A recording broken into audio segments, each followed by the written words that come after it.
ہم اب تک بروٹ فورس اٹیک کے بارے میں ڈسکس کرتے آ رہے تھے. اب ہم ڈکشنری اٹیکس کے بارے میں ڈسکس کرتے ہیں. ڈکشنری اٹیکس بیسیکلی ایک سیٹ آف ورڈس پہلے سے ہی کسی فائل کے اندر رکھ دیے جاتے ہیں اور ان کے اگینسٹ ہم لوگ ہیش ڈائنامکلی یا اس رن ٹائم پہ جنریٹ کرتے ہیں اور اس کو ہمارے وکٹم ہیش کے ساتھ یا جس کو ہم کریک کرنا چاہ رہے ہیں اس ہیش کے ساتھ کمپیئر کرتے ہیں. So dictionary attacks comparative to brute force attack کیوں زیادہ پاورفل ہے؟ Because they are more focused اور وہ مور ویلڈ پاسبلٹیز کو وہ ٹیسٹ کر رہے ہوتے ہیں. لائک فار ایگزامپل ہم میں سے بہت سارے لوگوں کے بہت سارے اکاؤنٹس کے پاسورڈس 1 2 3 4 5 6 بھی ہوں گے.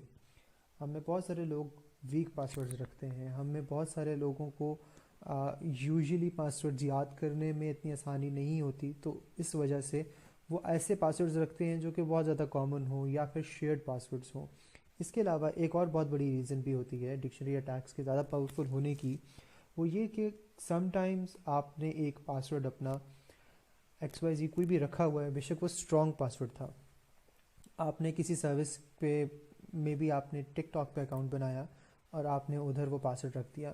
کل کو for example TikTok compromise ہوتی ہے, ٹک ٹاک کی مینجمنٹ نے آپ کے پاسورڈس انکرپٹ کر کے نہیں رکھے ہوئے, فار ایگزامپل کہہ رہا ہوں, مجھے نہیں معلوم رکھے ہیں کہ نہیں رکھے, لیکن فار ایگزامپل انہوں نے نہیں رکھے ہوئے یا ہیش کر کے نہیں رکھے ہوئے اور وہ پلین ٹیکسٹ میں موجود ہیں, تو اب یہ ہوگا کہ اٹیکر کے پاس وہ تمام پاسورڈز آ جائیں گے.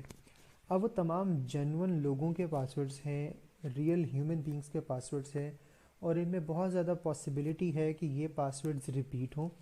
جو آپ کا پاسورڈ ہے ہو سکتا ہے وہ کسی اور کا پاسورڈ بھی ہو. جس طرح سے آپ نے پاسورڈ بنایا ہوا ہے ہو سکتا ہے اسی طرح سے دوسرے بندے نے بھی پاسورڈ بنایا ہوا ہو. تو اس میں بہت زیادہ ریپیٹیشن آ سکتی ہے. جیسے کہ ہم پاکستانی پاسورڈز کی بات کریں تو ہمیں بہت کامنلی پاسورڈ استعمال ہوتے نظر آتا ہے Pakistan 1 2 3, P with P capital, P small, Pakistan 1 2 3, Lahore 1 2 3, Karachi 1 2 3. India کی بات کریں تو انڈیا 1 2 3 کے نام سے بہت زیادہ ملتے ہیں. ان کے جو بھگوانوں کے نام ہیں ان کے ناموں سے بہت زیادہ پاسورڈز ملتے ہیں. سو ہر لوکیشن کے حساب سے, ہر جگہ کے حساب سے, اگر ہم ٹارگیٹڈ بات کریں تو پاسورڈ لسٹ یا ڈکشنری اٹیک کی جو لسٹ جنریٹ کی جا سکتی ہے وہ ڈفرینٹ جنریٹ کی جا سکتی ہے. لیکن موٹی بات یہ ہے اور جو امپورٹنٹ بات یہ ہے کہ جو ریئل ٹائم پاسورڈز ہیں وہ بہت جگہوں پہ ریپیٹ ہو رہے ہوں گے اور وہ بہت زیادہ کامن چیز ہوگی, تو ان کو کمپیریٹیولی کریک کرنا آسان ہے. اس ایگزامپل میں جو امپورٹنٹ بات بتائی جا رہی ہے وہ یہ کہ اگر آپ کا 8 کیریکٹر لانگ پاسورڈ اگر صرف اور صرف نمیرک ہے تو اس کی all possible combination some thing like 3,51,360 بنتا ہے. یا پھر اگر آپ کے 8 کیریکٹر صرف لوور کیس کیریکٹر بیس پاسورڈز ہیں, الفا بیس پاسورڈز ہیں, یعنی کہ اے بی سی اس میں انوالوڈ ہے, تو پھر آپ دیکھیں کہ کتنی ہیوج کمبینیشن بن رہی ہے. سو بائی دا وے 30 لاکھ ہیں یہ, 3 لاکھ نہیں, 30,51,366.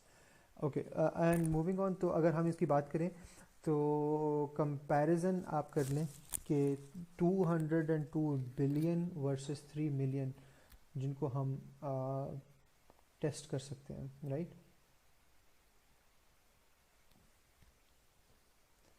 اور اسپیسیفکلی اگر ہم جنرلی بات کریں تو 8 کریکٹر لانگ پاسورڈس کے اندر دنیا میں بہت زیادہ کامنلی یوز پاسورڈس میں بیسکلی 3 ملین پاسورڈس ہیں آؤٹ آف 208 بلین پاسورڈس. تو اس کا الٹیمیٹ نتیجہ یہ ہوگا کہ آپ بہت ٹارگیٹڈ قسم کے اٹیکس پرفارم کر رہے ہوں گے یا ٹارگیٹڈ قسم کے پاسورڈس کو اٹیمپٹ کر رہے ہوں گے کریک کرنے میں. تو آپ کی کمپیوٹیشن پاور کہاں پہ 3 ملین پاسورڈز کا کمبینیشن آپ ٹرائی کر رہے ہیں اور کہاں پہ آپ 208 بلین کا کمبینیشن ٹرائی کر رہے ہیں. So that is a huge difference from the perspective of computation, from the perspective of processing. اتنی ہیوج کمپیوٹیشن کرنے کے لیے آپ کو اتنے ہی بڑے بڑے کمپیوٹرز ریکوائرڈ ہیں. نارمل گھر کے ڈیسک ٹاپ کمپیوٹرز, لیپ ٹاپس تو سوال ہی پیدا نہیں ہوتا کہ اتنی بڑی اماؤنٹ کی کمپیوٹیشنز کر لیں. تو اتنی بڑی اماؤنٹ کی کمپٹیشن کرنے کے لیے آپ کو سپر کمپیوٹرز کی ریکوائرمنٹ ہے، یا پھر آج کل جیسے ڈسٹریبیوٹیڈ یا ڈی سینٹرلائز کمپٹیشن کا کانسیپٹ ہے، اس کانسیپٹ کو استعمال کرتے ہوئے آپ ہر کسی کے کمپیوٹر میں تھوڑا تھوڑا چنک اپنے کوڈ کا رن کرنا شروع کر دیں، اور الٹیمیٹلی اس سے ایک ملا کے سب کے کمپیوٹیشن پاور ملا کے آپ کی ایک ہی کمپیوٹیشن پاور ہو سکتی ہے. سو سنگل بیس پہ، سنگل پوائنٹ پہ رہتے ہوئے آپ اتنی زیادہ کمپیوٹیشن پاور کلیکٹ نہیں کر سکتے. اور collect problem it's not about collecting the computation power, rather it's about the time that is required to compute a complicated password. It may take up to billions of years sometimes اگر password complex ہے اور اس کے اندر multiple characters کے passwords ہیں، upper case بھی ہے، lower case بھی ہے، اگر اس کے اندر الفا نومیرکس بھی ہیں، اسپیشل کیریکٹرز بھی ہیں، نمبرز بھی ہیں، تو it may take up to a billion year. اگر آپ کے پاسورڈ کی لینتھ تھوڑی سی زیادہ لمبی ہے، کنونشنل 8 کیریکٹرز کہا جاتا ہے، تو اگر اس سے آپ زیادہ لمبی 12 کیریکٹرز تک لے جائیں تو اس کو بروٹ فورس کرنا نیئرلی امپاسبل ہو جائے گا، اس پرسپیکٹو سے کہ ہماری کرنٹلی کمپیوٹرز کی کمپیوٹیشن پاور اتنی نہیں ہے.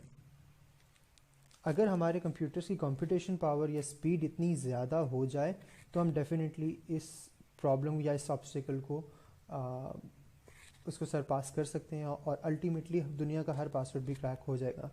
اور by the way quantum computing ultimately ہمارے ایگزسٹنگ سیکیورٹی سسٹمز کو بہت آسانی سے کلیپس کر سکتی ہے، کیونکہ اس کی کمپیوٹیشنل پاورز ایک نارمل کمپیوٹر سے ملینز ٹائم زیادہ ہے. سو جو چیز ہمارے ٹریڈیشنل کمپیوٹرز بلینز ایئرز میں کر رہے ہیں وہ شاید 1 سال میں کر دے. تو اتنی زیادہ ڈفرینس ہے اس کا کمپیوٹیشن پاور کا. موونگ آن، ہم اپنے پریکٹیکل سیکشن کی طرف موو کرتے ہیں، اور اب ہم لوگ ایک ٹول کو دیکھیں گے جو کہ جان دا ریپر اس کا نام ہے. اس کو اگر ہم لوگ اسپیسیفک فائل ہینڈ اوور کرتے ہیں، اسپیسیفک ہیش ہینڈ اوور کرتے ہیں، تو اس کو وہ لوڈ بھی کرے گا اپنے پاس، اور لوڈ کرنے کے بعد اس کے اوپر ملٹیپل کمپیوٹیشنز پرفارم کرے گا اپنی لوکل فائل کے ذریعے. اور الٹیمیٹلی اگر اس سے پاسورڈ کریک ہوتا ہے تو وہ ہمیں پاسورڈ بھی بتائے گا کہ اس کا پلین ٹیکسٹ پاسورڈ کیا ہے. تو ہم سب سے پہلے سمپل ایگزامپل سے موو آن کرتے ہیں اور آہستہ آہستہ کمپلیکیٹڈ ایگزامپلس کی طرف جاتے ہیں. ملتے ہیں نیکسٹ سیکشن میں پریکٹیکل ویڈیو کے